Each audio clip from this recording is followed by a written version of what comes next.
The neighborhood of Clarksville was once cotton fields, a plantation, and a slave shanty town.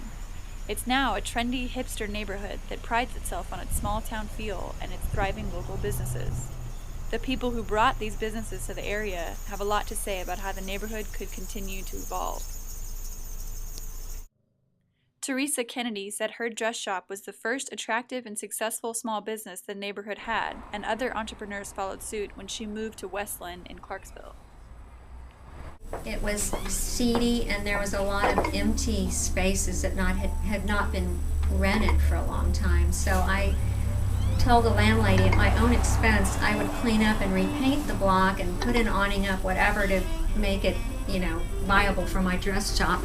And she was very nice, and she painted and cleaned up. And then my next door neighbor, Clarksville Pottery, did the same thing, and we started a trend where we cleaned up the whole street, and it was on the news that Clarksville and Westland is refurbished and fixed up, and I brought Ellen Terrier up here and many of these businesses. So I've been here over 20 years, and now I'm moving because the blocks is so wonderful, and my landlady would love to be here, she said, because she loves Westland now, and she's going to have an office in this space. I think, unfortunately, as the neighborhood goes up, I don't know what will happen with this location or the rents, but eventually I think, like all over Austin, everything's probably going to go into higher rents. Mm-hmm. I don't really know. I always hoped that I could buy this property myself, and she said, no, I don't want to sell the property.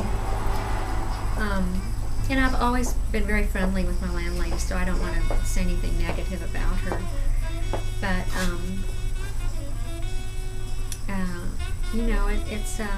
I've loved being here. I'll miss it. They like to walk up here to look in my windows. Oh. That I had no idea they loved my windows so much. So,